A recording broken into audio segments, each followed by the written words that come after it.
Assalamualaikum warahmatullahi wabarakatuh. Selamat datang di vlog kami ingin wawancara DPR. Dadah.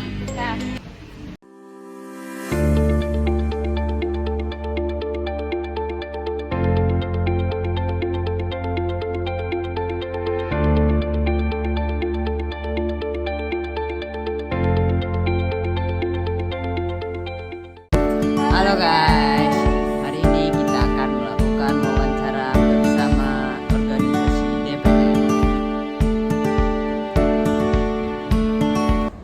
Baik, di sini kita telah bersama narasumber dari organisasi DPR. Dengan Mas siapa? Baik, perkenalkan nama saya Ilham Mardika selaku Ketua DPR FEB dari program studi manajemen. Saya akan mengajukan pertanyaan Mas tentang profil singkat organisasi DPM. Pertanyaan pertama, kapan organisasi ini berdiri? Apa sih visi dan misi yang ingin dicapai? Baik, izin menjawab. Jadi untuk tahun pastinya dari berdirinya Dewan Perwakilan Mahasiswa ini belum tahu pasti, tapi untuk berjalannya ini sudah sejak lama. Dan untuk visi misinya sendiri yakni untuk mewujudkan agar mahasiswa FEB, terutama FEB tadi, untuk lebih paham terkait legislatif dan juga menyampaikan aspirasinya. Untuk misinya sendiri di periode saya itu ada 4 yang fokusnya ini untuk meluruskan agar Ormawa yakni JBEM dan DPM ini berjalan dengan sesuai dengan ADART atau anggaran dasar anggaran rumah tangga, dan juga untuk mengoptimalkan penyelenggaraan aspirasi tadi legislatif advokasi. Jadi kita menampung aspirasi dari mahasiswa umum, lalu kita mengadvokasikannya kepada pihak terkait, misalnya dari dosen ataupun dari rektor gitu. Pertanyaan selanjutnya Mas, bentuk organisasi ini termasuk formal atau informal? Untuk DPR FEB sendiri ini termasuk organisasi formal, artinya memang berjalannya ini secara formal. Kita setiap apa yang mau kita lakukan ini ada tata aturannya, ada tata caranya. Jadi kalau memang dari semua Ormawa yang nanti melanggar ini ada konsekuensi. Baik, untuk pertanyaan selanjutnya akan Saya akan menanyakan terkait pengelolaan organisasi. Dalam perencanaan, metode apa yang digunakan untuk menyusun rencana strategis dan merumuskan tujuan organisasi ke depannya? Jadi untuk merumuskannya ini di awal sendiri saya biasanya kayak kita plotting terlebih dahulu. Mungkin saya menggunakan metode roadmap, itu kita bagi terlebih dahulu mana program kerja jangka pendek, menengah maupun jangka panjang. Nah, nanti di setiap pembagiannya tersebut ini ada kayak penanggung jawabnya, kita selesai kita pasrahi beberapa ini untuk menanggung jawabi beberapa program kerja. Dan juga memang dari awal mungkin sudah saya jelaskan ke anggota saya sendiri bahwa di awal ini harus menyusun rencana yang strategis, karena memang di awal nanti ada rapat kerja, itu fungsinya untuk membahas proper apa yang akan dijalankan selama satu periode. Nah, di situ harus memang di awal kita sudah menyusun langkah-langkah yang strategis. Selanjutnya, bagaimana kakak membagi tugas dan tanggung jawab agar semua berjalan? Jadi karena memang sini anggota saya juga lumayan banyak, ada 25 orang. Kalau saya memantau satu-satu itu keberatan, jadi saya itu pakai kayak sistem hierarki itu. Jadi nanti ada di bawah saya ada ketua-ketua POR itu, koordinasi masing-masing divisi atau departemen.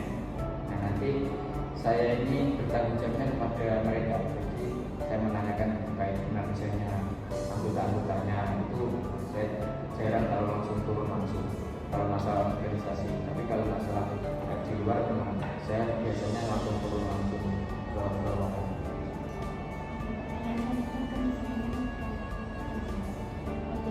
Kalau tadi sudah perencanaan dan organisasian, dalam pengarahan apa yang memotivasi anggota tim kakak untuk memberikan yang terbaik di organisasi?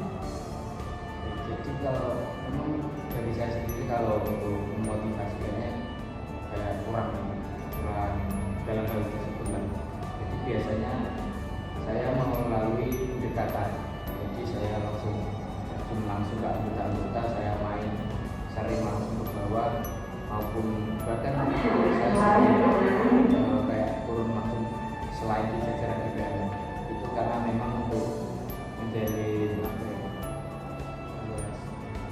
sinerginya lah dari, jadi kan itu kayak mempengaruhi lah kalau mereka nanti tidak bekerja nanti pasti kayak ada rasa gak enakan. Jadi yang saya bangun itu memang pola-pola seperti itu saya buat pendekatan terlebih dahulu untuk secara tidak langsung pasti akan memiliki dampak di pola pikir mereka nanti kalau nggak aktif di organisasi kayak nggak enak sama keluarga. Gitu ya kak. Di dalam pengendalian kakak sebagai ketua, bagaimana kakak memastikan atau memantau kinerja organisasi beliau sesuai target? Lalu indikator apa yang digunakan mengukur keberhasilan?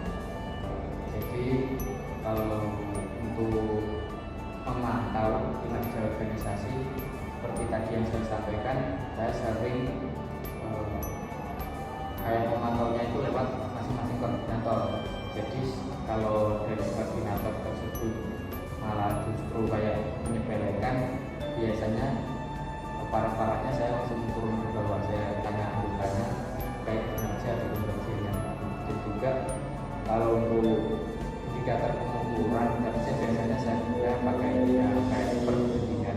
Jadi saya gunakan dibanding mungkin pada tahun sebelumnya atau sebelumnya lagi ini apa yang harus dievaluasi dan memang apa yang sekiranya bagus itu harus kita pertahankan. Pertanyaan selanjutnya akan ditanyakan mengenai budaya kerja, mengenai komunikasi. Jadi bagaimana biasanya pola komunikasi antar anggota diterapkan? Kalau saya dengan anggota, saya lebih seringnya nanti lewat koordinator. Tapi kalau memang harus dipaksa kayak ada rapat masing-masing lembaga, masing-masing divisi atau departemen, biasanya saya langsung jadi komunikasi saya lebih kayak ketika kayak saya anggap semuanya rata dan tidak ada berbeda, jadi kayak lebih untuk menyampaikan kesannya itu bisa langsung dan kayak Lalu bagaimana dalam pengelolaan konflik? Biasanya konflik apa yang muncul dalam organisasi dan bagaimana menghadapi konflik tersebut? Jadi kalau dalam konflik yang saya alami di DPM sendiri, kebanyakan memang dari internal maupun eksternal. Yang internal sendiri, konflik yang sering saya alami ini anggota yang pernah nanti. Kebanyakan begitu karena memang di awal mungkin aktif, lama-kelamaan tidak konsisten kayak mudah-mudah terus hilang terus. Untuk cara saya mengatasinya sendiri, biasanya saya melakukan pendekatan, saya ajak ngobrol terlebih dahulu. Memang ada masalah apa atau apa yang memang dirasa kurang nyaman di dalam organisasi ini, saya tanyakan terlebih dahulu. Dan biasanya kalau memang sudah sampai kayak kelewatan dan juga tidak mengindahkan apa yang saya perintahkan, itu biasanya saya turunkan surat peringatan.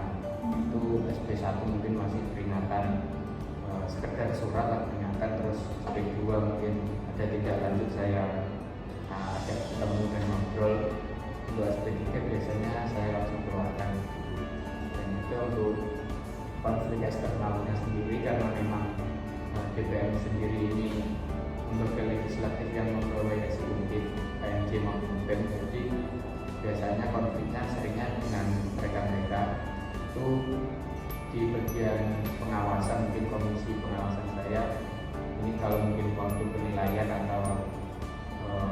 waktu mengawasi ada yang kurang, biasanya seringnya ada konflik dengan lembaga baru. Untuk mengatasinya sendiri, biasanya saya temukan dua orang tersebut, antara anggota saya dan juga anggota dari mereka, mungkin apa yang dirasa kurang atau dipermasalahkan, dan juga saya jabarkan rinci terlebih dahulu untuk menguraikan permasalahan tersebut, ujungnya bagaimana.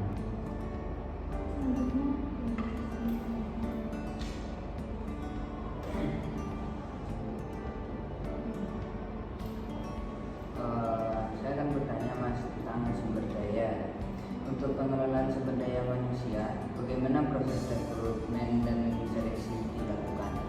Untuk DPM sendiri mungkin berbeda dengan KMC Mabukbek yang mereka itu mengadakan open recruitment terbuka. Kalau di DPM sendiri ini lewatnya delegasi, jadi dari kita mendelegasikan masing-masing HMC atau himpunan itu mengirimkan untuk HMCM sendiri di periode ini mengirimkan 9 orang, akuntansi 7 orang, dan ekonomi Islam itu ada 5 orang. Jadi kita sudah tentukan jumlahnya, kuotanya, untuk uang kuotanya kita pasrahkan kepada masing-masing lembaga tersebut untuk mengirim. Nah, untuk sumber daya finansialnya, bagaimana Mas mengatur keuangan organisasi agar tetap sehat, dan ada tantangan apa dalam pengelolaan keuangan di organisasi? Jadi untuk sumber daya finansialnya sendiri, saya mendapatkannya itu ada dari berbagai arah. Mungkin yang pertama dari kas organisasi sendiri, yang kedua dari plottingan lembaga dari yayasan. Jadi sudah direnggang untuk DPM sendiri harusnya dapat berapa juta begitu. Terus yang ketiga, biasanya saya setiap kegiatan ini mengajukan sponsorship. Jadi kita mengajukan proposal, kita kasih kepada sebuah lembaga atau instansi pemerintah atau usaha-usaha yang lain untuk membantu agar acara ini terselenggara dengan sukses.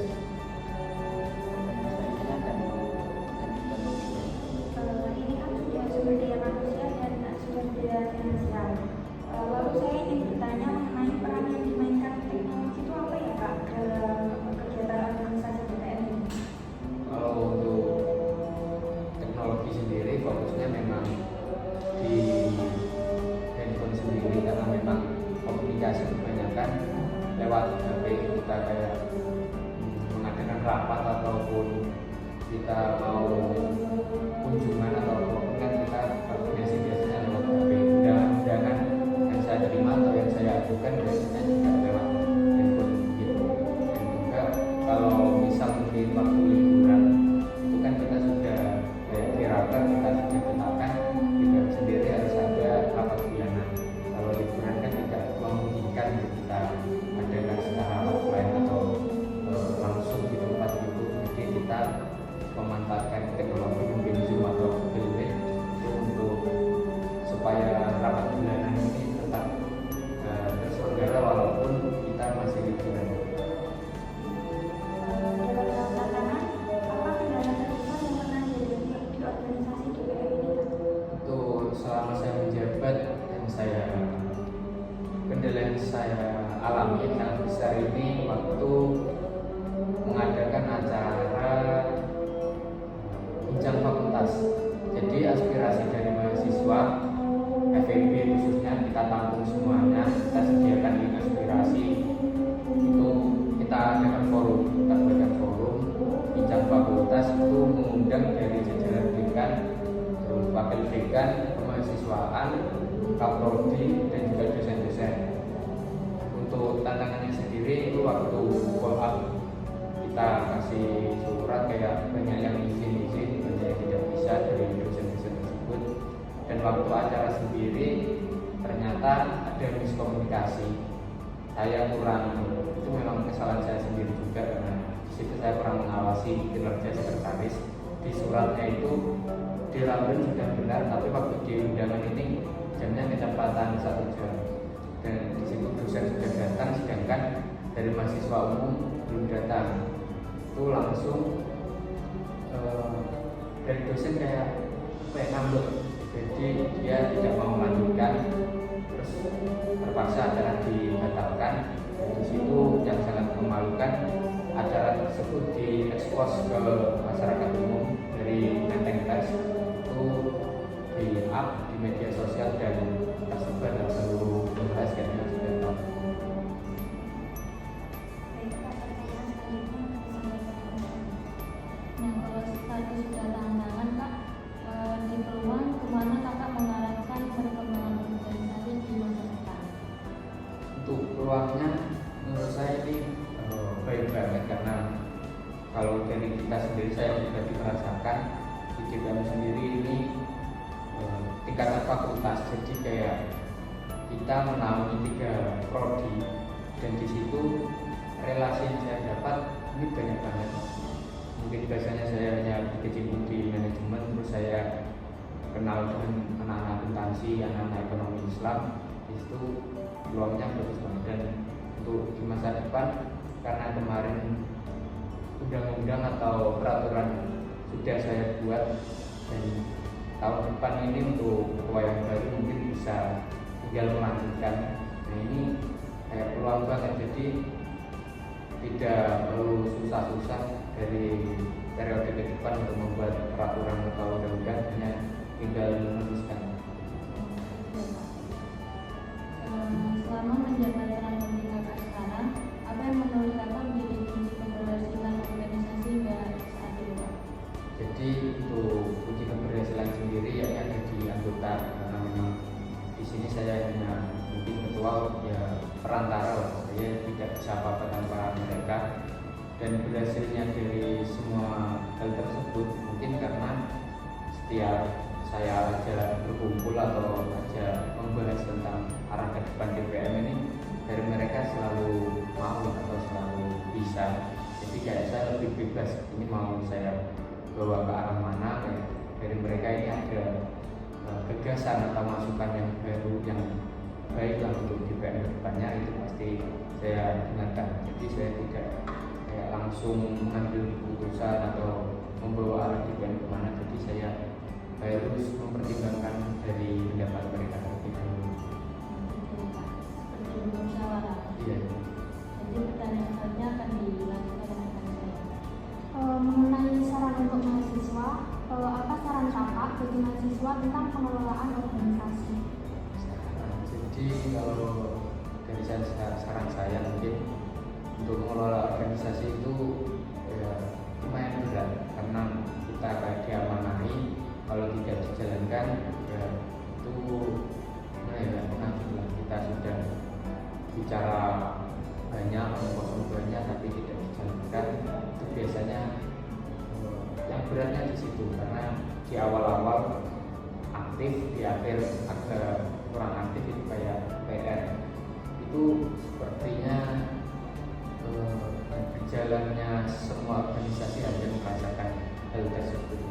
Dan juga untuk yang lagi menjalankan organisasi atau sedang memimpin sebuah organisasi, banyak-banyakin bersabar, karena memang hiruk-pikuknya organisasi itu tidak bisa ditebak. Jadi harus sering-sering komunikasi dengan kita. Lalu pengalaman apa yang paling berkesan selama Kakak memimpin organisasi dan dapat memberikan inspirasi bagi mahasiswa? Untuk pengalaman yang paling berkesan bagi saya yakni bertemu dengan anggota-anggota saya yang memang sangat aktif dan juga selalu lucu-lucu. Jadi kayak walaupun kita rapat ataupun kita sidang itu kayak tidak pernah bosan. Jadi ada aja gebrakan baru yang bikin kayak ketawa semuanya atau gimana.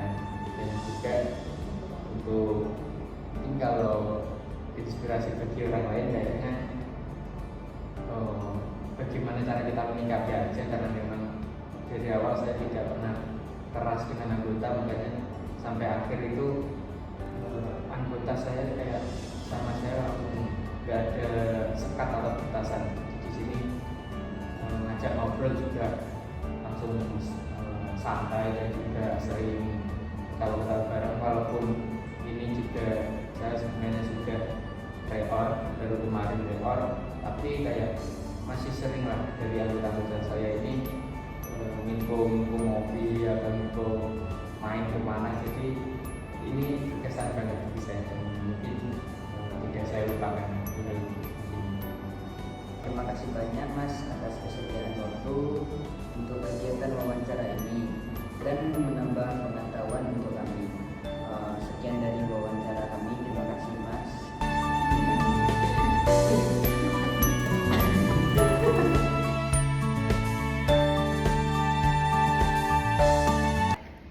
Dari wawancara tadi kami dapat belajar tentang bagaimana cara pengorganisasian suatu organisasi dan bagaimana cara memimpin suatu organisasi. Sekian vlog dari kami. Sampai jumpa.